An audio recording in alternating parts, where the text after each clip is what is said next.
Hi, welcome back to Lakeside Quilt Making Arts. I am on a journey to learn all I can about the art of quilt making. In each video, I'm working on one project or another. I have a few in the works.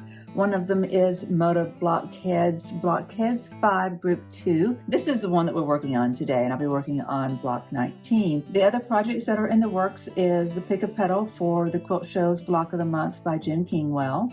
And then I'm also doing one, you may be able to see it over my shoulder here. It is a Piece and Quilt Sampler that the Fat Quarter Shop is doing and some others are doing as well. You'll find it inside this book, Celebrate with Quilts by Lisa Alexander and Susan Aki. And I'm doing a little bit of a different colorway in most of my quilts. In the Blockheads one, I'm doing kind of a marbleized look. And the Piece and Quilt, I'm doing a moody midnight ocean storm. So I'm just trying to really minimize the color contrasts and just have just one monochromatic color, and I want it to be really moody. And then the other one, the Pick a Petal, I've kind of totally reversed the values on that one. And then I've got some personal projects in the works too. One of them is a unicorn quilt, which you really can't see, it's down there. And then there's one I'm working on for one of my great nephews, and that one I refer to as the Mars quilt. I'll show you a picture of that one too. We haven't seen that one in a little while. I haven't been able to get back to my pet projects because I'm just swimming in the deep end on these other three. I just threw myself into the deep end on purpose so I could learn, and boy, was that a great decision, because I am learning so fast and so quick and so furiously, and I'm having a grand time. But it is taking more of me to produce each block and to get to that next step. So it's just not been something that I've been able to do to get back to my other pet projects. I'll get there. I'm just in a bit of a big learning curve. What did I say we're going to do today? We're going to be working on block 19 for Moda Blockheads. And this one is by Sarah Thomas of Sarah Diddy. This block is foundation paper pieced. We have all of it. You know, you could do it differently. You could just do this center star as a foundation paper piece and then, do your flying geese around it. But I'm going to do the whole thing just as they've designed it. And I think I'm going to do a 12-inch block or a 6. I really don't know. I can't make up my mind. I'm kind of contemplating doing the 6-inch now that I am thinking about it, because let me show you one of my obstacles. You see that hole right there? I don't have a 6-inch block right there. And I want to be really strategic about how I fill that space. This one that's got the green background, it looks kind of out of place because it looks like just a square of green. So I think I need to take some of that green into the next block, but I don't want to continue a lot of that green. So I might want to strategically just put some of that green on this next block, just like in one corner of it, or one corner down here in this side. So filling that space is going to be something I want to do strategically. And since it's a 6-inch spot and it's like really, center focus in my mind right now is just making sure that this one block makes sense in the middle of the rest of the quilt. I'll probably do this block as a 6-inch so that I can fill that space and start achieving what I want. So what do I want, right? One of the things I'm doing with this quilt is I'm using a combination of the shoreline fabric from Camille Roskelley, and I'm blending that with some men's shirts. These were not exactly thrifted shirts. I went to Unclaimed Baggage here in Scottsboro, Alabama, and bought shirts there, 100% cotton shirts. Kind of knew the colorway that I wanted, and I just, picked shirts that fit that. Well, in the last few blocks, I've been using more of the Shoreline by Camille Roskelley than the shirts. And there's just a unique look that I've got over here on this side that's from my shirts. And I don't have as much of it over here. I've got it in the background. I've got it in the background fabric that you see here. That fabric comes from a men's shirt. And I love that. I just don't have tons of it. That's the problem that you have with men's shirts, is that you just don't have like bolts and bolts of it, right? You have enough for an extra large men's shirt. That's the most you can get. Well, unless you get an extra large or something like that. But you don't get bolts of it, that's for sure. So I want to incorporate some of these colors that are predominantly on this side. I want to start bringing them to this left side, and I want to bring some of this green that you see here that's so saturated. I want to bring that over to, you know, this direction a little bit. I may end up moving that block that's got all the white background in it so that I can then put a block there that takes some of this green up into it as well. So if I have some of this green that comes out here and some of it that comes up there, then it won't look like just a box, just a square stuck in the middle of all this blue. I don't mind the greens elsewhere, and I intentionally did that. I intentionally put, you know, just a big interjection of the yellow green in there, because, you know, you get that in a marble, and that's what I'm doing here, is it's having a kind of a marbleized colorway. So I intentionally did that. You know, sometimes with a marble, you get these little color bursts, and then you've got veins of that color migrating throughout the marble. And that's kind of what we've got going on here. But it's, right now, it's looking like just a square of that green that's stuck in there. So these are the thoughts that I'm having while I'm working on choosing my colors. I get as nuanced as I am capable of doing. I like to dive into overthinking the colors because I really enjoy it. I like to look at it from a variety of different directions. If you know of a way to look at color that I'm not, you know, leave me something in the comments so that I can be guided towards that, because it's something I really enjoy. So initially I watched the YouTube video that Moda Fabrics puts out for this blog. And, you know, when I hadn't really looked at it much, like I think I mostly listened to it when it first came out. And I'm a week behind now. The videos that usually go up on the day that this video is being released is normally the slot that I use for catching up on the 4 blocks that I skipped to get caught up with everybody else. And that was blocks 4, 5, 6, and 7. I got 4 and 5 done, and I was due to start block 6 this time, but I'm going to be starting block 19 because I skipped it, because it took me 2 weeks. Because it took me 2 weeks to get that little square done, because it's got appliqué in it, which I had not done before. It's got freezer paper appliqué in it, and I had not done any of that. You know, you had to machine appliqué, and just lots for me to learn. So it just took me a couple weeks. So I skipped doing block 19. So it's been a couple weeks since this video that they put out has even been released, and I think when I watched it, I didn't really watch it, I just listened to it. Because normally I know it takes me more than once to watch it to absorb what's going on, so I would just do a listen typically the first time. I'll do it while I'm fixing my coffee in the morning or something like that. But so I rewatched it, and then I just kind of shaded in around the center star so I could get a feel for which of these fabrics should be either identical or identical in value, which in this case, I think they need to be identical. So where can I put different colors around that? Like, I think my star should be all one color, and I think this outer star should be, one color. So that means that here in this corner, this corner, this corner, and this corner, and here, here, here, and here, I get to have some fun. So if I'm going to put this next to the green, then maybe I want to use some of that green, that particular green fabric. I call that the floral lattice. It looks like a vine going up a lattice if you look at it really closely. So I could put a little bit of that in just one corner. Nothing wrong with that. But I may not want to do the same thing here, here, and here.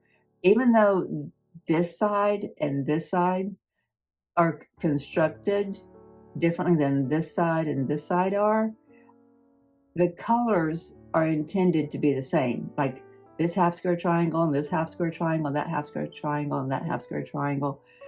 In every block I've seen on Facebook and on the two that the presenter did on the Moda Fabrics YouTube channel, they're the same, right? You would think that they should be the same, but I'm thinking about not making them that way, clearly. So, but if I put that green here, do I want to put it over here as well? So it just at least looks balanced. There's nothing wrong with that. But then if I do that, I need to kind of think about what block is going to be next to it, you know, if it's going to make sense, or if I'm just going to have like a triangle of that green stuck out in the middle. I don't know. I'm having some thoughts and thinking out loud so you can understand, you know, how my crazy brain works. All right, so let's think about this. If I want this to be kind of dark and I want this to pop, then that's one way to look at this. I could have this have a high contrast, or I could have a milder contrast. Like if you go back and you watch the video that she did, the video that Moda Fabrics put out, the presenter, Lisa, presented two that she made. One was an Americana kind of style, and the other was in a yellowish and brown or black kind of colorway, I think. And she was high contrast in the first one, but in the Americana style, the fabrics here and here, I think they were more of a contrasting color, but not so much in value.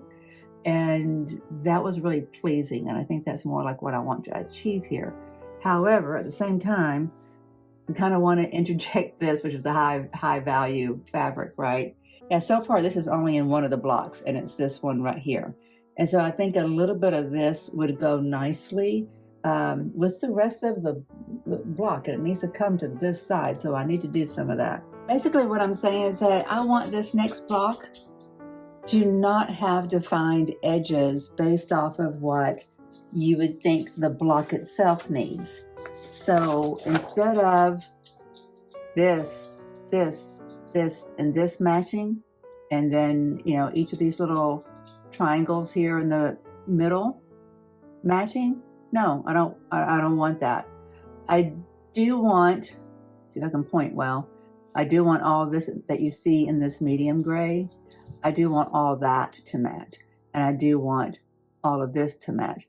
At least I think I do. Like I could do a different, oh, I might like that actually. I think I'm going to shift gears right here on the spot. The points of this outer star should match. And whatever is going in here on the inside of that outer star, that needs to complement. No contrast, just complement, just be real harmonious with these. And then this to be something else. And I pretty much know that I want that star to be pink. There's not one place in this quilt that I've interjected this pink that I haven't loved it. So I think on this star it's going to be pink. And let me just show you what I've got going on here. So this is where I've pulled my fabrics from the bin. And what I'm thinking, of course, is this is the small star. And this is the points of the outer star. And what I put on the inside of that outer star is going to go up against this pink. So, you know, maybe it is this.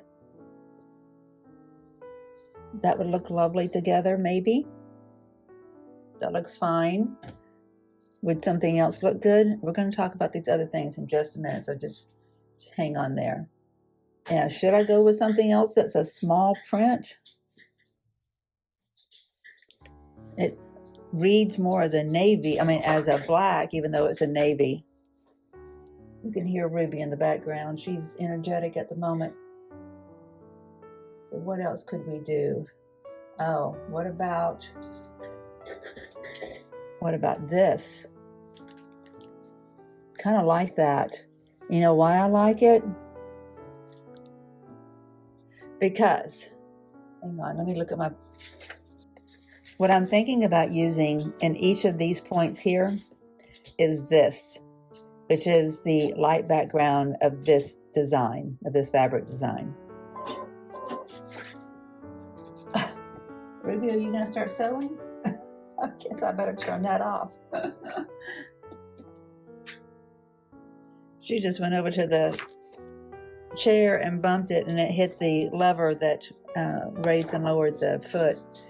Okay, so if this is going to go here, and then this is my points, and then this is on the inside of that star, Like I said, these play nicely. They're both saturated, deep valued navies, but there's a little bit more movement here. And then the star points are a smaller print. I like that pretty well. And then this is my center star. Okay, so what am I doing here, here, here, and here? But I'll tell you what I'm doing, something completely different in each one of them. Well, almost. Let me go back to my drawing to show you. So where this star is going to hit the block that is right here, this green floral is used as a background. Where this star is going to hit the block that is right here, this green lattice is going to be used. And so I want to blur the lines from this point over to this next square by putting this green lattice here. And like I said, this is what's used on that square right beside it. So I'm going to put this, kind of pull this green out, but dispersing it so it's not a harsh line. We're going to carry the same fabric here, but use this here, here, and here. And then in these two corners, this block is going to hit the one above it where this fabric that I call chevron is the background. And where this block is going to hit the one above it, this triangle is going to touch where that block is white. So I want to blur the lines, and so I'm going to be treating all these different edges uniquely. But pulling it together is the pink, the solidarity of the pink in the middle, and these being a sort of a gradated color here, meaning these two are kind of gradated of each other. You've got your finer print, it's really dense, and then you got your loose open print there. It's kind of a crazy thing, and I may regret it, but I'm going to try it. So what this crazy approach is going to do for me is going to use 4 of my men's shirts and 4 of the Camille Ross Kelly Shoreline, which is great. That blends what's happening on the left side of the quilt with what's happening on the right side of the quilt, and it's going to make sure that this block doesn't have any harsh squared lines to it. It's going to make sure that this block doesn't have any harsh lines to it, so it doesn't look like one square sitting next to another square. This green is going to blend into the other. That white is going to blend down, and that right there is a chevron. That's going to come down a little bit. And then this is like this, and that's going to come into this new square too, this new block. So it's going to kind of pull things in, but in the middle is going to be this pretty little pink star. It is a very unique approach. I know it's not orthodox. I like trying things like that. And you know what? If it is a complete bust, that's okay. I've given it a shot. So stay tuned in the next video for Moda Blockheads. We'll find out how things are shaping up a little bit. And until then, I hope all is going well in your studio and your design decisions are going well. Your colorway is pleasing you. I appreciate you being here and watching and liking and commenting. We'll see you soon. Tomorrow, hopefully. Bye.